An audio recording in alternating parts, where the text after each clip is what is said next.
No todos los multimillonarios se esconden en jets privados o áticos. Algunos llevan zapatillas sencillas, viven en casas modestas y lo regalan todo. Pero no confunda su sencillez con debilidad. Tras las camisetas grises y los vuelos económicos se esconde un nivel de control que la mayoría de los multimillonarios jamás alcanzarán. Y uno de ellos, por diseño, es el multimillonario con el aspecto más pobre de Estados Unidos. Quédense hasta el final, porque el último nombre de esta lista redefine el verdadero significado del poder. Número 7. Mark Zuckerberg, el minimalista estratégico. Si te lo cruzas por la calle, no lo mirarías dos veces. Camiseta gris, vaqueros y zapatillas. Sin séquito, sin reloj de diamantes. Y aún así, acabas de pasar junto a un hombre con una fortuna de más de 120.000 millones de dólares. Mark Zuckerberg no oculta su riqueza, sino que usa la invisibilidad como arma. Mientras otros multimillonarios presumen de jets privados e hipercoches, Zuckerberg vive en una modesta casa en Palo Alto, conduce sedanes de gama media y viste la misma ropa neutra casi a diario. No por frugalidad, sino por estrategia. Su minimalismo no se trata de dinero, sino de amplitud mental.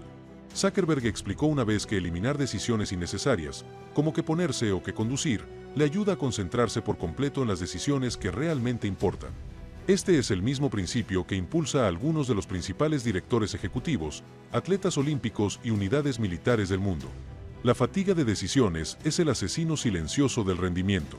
Pero hay más que solo enfoque. El estilo de vida discreto de Zuckerberg es una señal. Les dice a los inversores, a los reguladores e incluso a sus propios empleados que la riqueza no lo distrae. Construye sistemas, no colecciona juguetes. En una industria obsesionada con la disrupción, mantener los pies en la tierra no es solo una peculiaridad, es una ventaja competitiva. No posee yates ostentosos ni colecciona coches exóticos. En cambio, invierte en infraestructura global, laboratorios de inteligencia artificial y arquitectura metaversa. Su dinero no se estanca, sino que crece. Incluso su casa, aunque valiosa, es discreta. Sin puertas doradas ni megamansión. Está diseñado para priorizar la funcionalidad sobre la flexibilidad. La seguridad es estricta, pero discreta. La prioridad es la privacidad, no el prestigio. Algunos lo ven como un acto, otros como una genialidad. Pero una cosa es segura. Cuando tu riqueza es tan pública, el poder no se trata de ser visto. Se trata de ser subestimado. Disciplina o disfraz si crees que el estilo de vida minimalista de Zuckerberg se trata de concentración o algo más calculado. Porque a continuación, conocemos al multimillonario que vivía en un apartamento alquilado, no tenía coche y donaba cada dólar que ganaba a propósito. Número 6. Ingvar Kamprad, la frugalidad como cultura corporativa. Podría haberse comprado una flota de Bentleys. En cambio, siguió conduciendo un Volvo 240 de 1993. Su empresa estaba valorada en decenas de miles de millones. Su patrimonio neto personal alcanzó un máximo cercano a los 40.000 millones de dólares. Y, sin embargo, Ingvar Kamprad, el fundador de IKEA, vivía como quien acaba de abrir su primera tienda. No era una cuestión de rendimiento, era una cuestión de doctrina. Kamprad voló en clase turista. Se alojó en hoteles económicos. Reutilizaba bolsitas de té. Era famoso por comprar su ropa en mercadillos.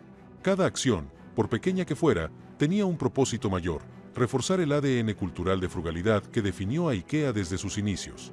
Una vez escribió: desperdiciar recursos es un pecado mortal en IKEA. Esa creencia no surgió de una agencia de branding. Surgió de la propia vida de Kamprad. Su austeridad personal se convirtió en el modelo de comportamiento de toda una empresa global. No se trataba de ser tacaño. Se trataba de crear una filosofía escalable y sostenible. Los muebles modulares, nacidos de la idea de reducir los costos de envío y almacenamiento. Los diseños de almacén de autoservicio, diseñados para eliminar el desperdicio y la ineficiencia. Incluso el diseño minimalista de la empresa, limpio, funcional y atemporal, reflejaba el gusto personal de Kamprad. Creía que si el hombre en la cima vivía con sencillez, nadie en la base tendría excusa para darse un capricho. No se esperaba que los ejecutivos de IKEA llegaran con traje ni coches de lujo. Se esperaba que se pusieran manos a la obra, construyeran cosas y resolvieran problemas. La frugalidad no era una estrategia de gastos. Era una infraestructura cultural. Kamprad no solo evitaba el despilfarro. Lo consideraba una desventaja. Consideraba el lujo una amenaza para la claridad, la humildad y la visión a largo plazo. Cuanto más atención prestaban los líderes a la comodidad y la imagen, menos le dedicaban a los clientes, la innovación y la escala. Falleció en 2018, discretamente, en un pequeño pueblo de Suecia. No en un palacio, ni rodeado de muros dorados. Tal como vivió, alejado de los focos, pero con pleno control del sistema que construyó. Kamprad demostró que la riqueza no tiene por qué ser llevada. Puede codificarse en la cultura, multiplicarse entre naciones y transmitirse de generación en generación. No mediante la herencia, sino mediante valores que perduran tras el hombre que lo inició todo. Número 5. Chuck Feeney, el hombre que lo regaló todo. Durante décadas, recorrió los aeropuertos como un hombre normal. Reloj de plástico, zapatos desgastados, sin séquito. Pocos sabían que Chuck Feeney había construido un imperio global valorado en $8.000 millones. Aún menos sabían que lo estaba regalando todo en secreto. Feeney cofundó Duty Free Shoppers, DFS, convirtiendo la venta minorista en aeropuertos en un negocio multimillonario. Pero mientras sus socios coleccionaban yates y propiedades, Feeney reescribió discretamente las reglas del juego de los multimillonarios. Nada de limusinas, ni jets privados, ni cartera inmobiliaria de lujo. Vivía en un modesto apartamento alquilado, pagaba impuestos y llevaba el mismo reloj Casio de $15 durante años. Su misión no era la acumulación, era la eliminación. Creía que el dinero tenía su máximo valor cuando desaparecía en buenas manos.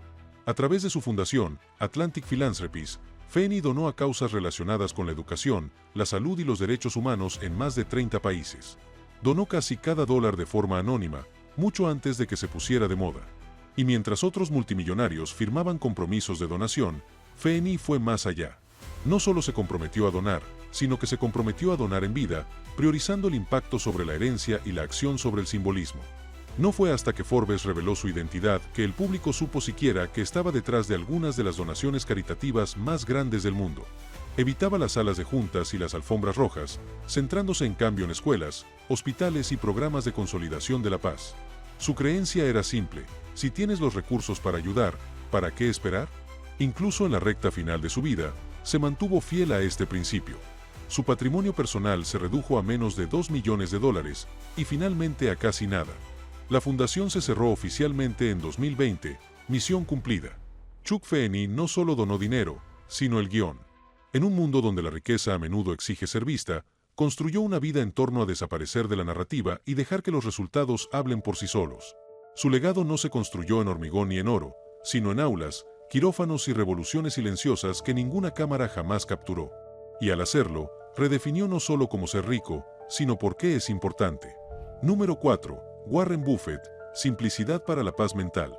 Hay una mansión en cada esquina de Beverly Hills, pero en Omaha, Nebraska, el quinto hombre más rico del mundo aún vive en una casa que compró por $31,500 en 1958. Warren Buffett, con un patrimonio neto que ronda los $100,000 millones, no se preocupa por los símbolos de estatus modernos. Empieza sus mañanas en McDonald's, bebe 5 latas de Coca-Cola al día y evita los aviones privados, excepto cuando son propiedad de Berkshire Hathaway. ¿Su vehículo personal? Un Cadillac XTS usado, que manejaba no por presumir, sino porque funcionaba. La frugalidad de Buffett no es accidental, es artificial. El tiempo, no la riqueza, es el verdadero activo que protege. Ha dicho repetidamente que cualquier cosa que distraiga del pensamiento, las reuniones, el materialismo excesivo, incluso la tecnología, es una amenaza para el rendimiento. Al vivir con sencillez, reduce la fricción. Cuantas menos decisiones tenga que tomar, más claridad tendrá para tomar decisiones millonarias. Su casa es modesta, sin paredes de cristal ni teatros privados, solo ladrillo, madera y una pequeña cerca blanca. Pero lo que le falta en opulencia, le sobra en familiaridad y control. Buffett ha dicho que no sería más feliz en una mansión de 50 habitaciones porque la felicidad se basa en los hábitos, no en los metros cuadrados. Esta filosofía se extiende a su empresa. Berkshire Hathaway es famosa por su mínima burocracia. Los directores ejecutivos de las filiales le reportan directamente, a menudo por carta manuscrita. Nada de organigramas recargados ni del glamour de Silicon Valley, solo resultados. Y aunque muchos multimillonarios ahora adoptan el minimalismo como tendencia, el enfoque de Buffett es un legado. Es la misma mentalidad que tenía a los 30 y la misma que le ha ayudado a sobrevivir a ciclos de tendencias, crisis económicas y reinvenciones corporativas. Viste trajes baratos, come comida sencilla y vive en una casa que la mayoría de los estadounidenses podrían permitirse con una hipoteca. Sin embargo, domina el capital como nadie en la vida. Número 3. Amancio Ortega, poder en la invisibilidad. Construyó un imperio de la moda que llega a todos los continentes, llega a millones de armarios y redefinió el funcionamiento del comercio minorista. Sin embargo, Amancio Ortega, fundador de Zara y de su empresa matriz, Inditex, casi nunca aparece. No hay entrevistas, ni redes sociales, solo existen unas pocas fotos oficiales y ninguna parece intencionada. Su patrimonio neto personal supera los 70.000 millones de dólares, pero no hay titulares sobre islas privadas, fiestas en yates ni disputas entre multimillonarios. Porque a Ortega no le interesa la atención, le interesan los sistemas. Empezó como aprendiz de camisero en el norte de España. Mientras otros se centraban en el estilo, Ortega se obsesionaba con las cadenas de suministro. Veía la ineficiencia como una oportunidad. De esa obsesión surgió el modelo insignia de Zara de rápida comercialización, una estrategia logística tan eficiente que revolucionó el panorama de la moda a nivel mundial. Las marcas tradicionales planificaban temporadas. Ortega creó una empresa capaz de cambiar las tendencias en cuestión de semanas, reaccionar a los datos de ventas en tiempo real y reabastecer los estantes antes de que la competencia terminara sus reuniones. Esa mentalidad se extendió a su estilo de vida. Ortega rara vez viaja con un séquito visible. Vivió durante años en un sencillo apartamento encima de una de sus primeras tiendas. Viste la misma marca que vende. Zara Basics, blazer sencillos, mocasines asequibles. No como una declaración, sino como un sistema. Retroalimentación desde dentro hacia afuera. Evita el lujo no por humildad, sino por claridad. La fama genera fricción. Ser el centro de atención consume energía. En el mundo de Ortega, la eficiencia es el único activo que se capitaliza más rápido que el capital. Al mantenerse oculto, se mantiene a la vanguardia. Y, sin embargo, su alcance es enorme. Inditex, propietaria de marcas como Zara, Massimo Dutti, Bershka y Pull&Bear, opera más de 7,000 tiendas en todo el mundo. La cartera inmobiliaria de Ortega incluye propiedades comerciales de primera calidad en Nueva York, Londres y Madrid, valoradas en miles de millones de dólares y gestionadas discretamente por empresas privadas. No hay Instagram ejecutivo, ni discursos virales, solo resultados. No dirige desde el frente. Construye el espacio, define el flujo y observa en silencio desde un costado mientras el resto del mundo recorre su diseño. En una cultura que confunde visibilidad con valor, Ortega demuestra que el verdadero control no requiere público. Número 2. Jim Walton, el discreto heredero de Walmart. En un mundo donde los herederos multimillonarios heredan titulares, Jim Walton heredó algo mucho más complejo, un legado de frugalidad tan arraigado en el ADN corporativo que aún define al minorista más grande del mundo. Es el hijo menor de Sam Walton, el legendario fundador de Walmart, una empresa que redefinió el comercio minorista estadounidense con precios bajos, operaciones eficientes y valores locales. Pero Jim no se apoderó de esa herencia para convertirla en un palacio. Se quedó en Arkansas, conducía una camioneta, compraba en Walmart y forjó su influencia permaneciendo casi invisible. Su patrimonio neto supera los 60.000 millones de dólares, pero nadie lo adivinaría por su estilo de vida. Sin una cartera inmobiliaria ostentosa, sin presencia en redes sociales, sin séquito. Jim Walton evita a la prensa no porque tenga algo que ocultar, sino porque el silencio forma parte de su plan. A diferencia de los herederos que renuevan la imagen de sus imperios familiares, Jim se mantuvo fiel a la estrategia. Formó parte de la junta directiva de Walmart durante más de una década, no para remodelar, sino para preservar la arquitectura que Sam Walton dejó atrás. La convicción de que el liderazgo empieza por escuchar, que cada dólar ahorrado en gastos generales es un dólar que se queda en el bolsillo del cliente, que la modestia no es una estrategia de relaciones públicas, sino una estrategia empresarial. Su vida personal refleja la cultura de la empresa. Vive en Bentonville, el mismo pueblo de Arkansas donde nació Walmart. Su rutina diaria no está marcada por guardias de seguridad ni apariciones en los medios. Pasa desapercibido, tanto literal como figurativamente, porque su influencia no proviene del volumen, sino de la constancia. Fuera de Walmart, Jim dirige Harvest Bank, uno de los bancos regionales más grandes del Medio Oeste. Fiel a su estilo, lo expandió discreta y metódicamente, sin alardes públicos. La estrategia es simple: aburrirse, ser rentable y mantenerse firme. Incluso en la filantropía, sus movimientos son sutiles. A través de la fundación de la familia Walton, canaliza cientos de millones hacia la educación, el desarrollo comunitario y la conservación del medio ambiente, pero sin la imagen de marca que suele acompañar a las donaciones de los multimillonarios. Jim Walton no reinventó Walmart. Lo protegió. Del ruido, del ego, de la deriva. Su estilo de vida no es solo una preferencia personal.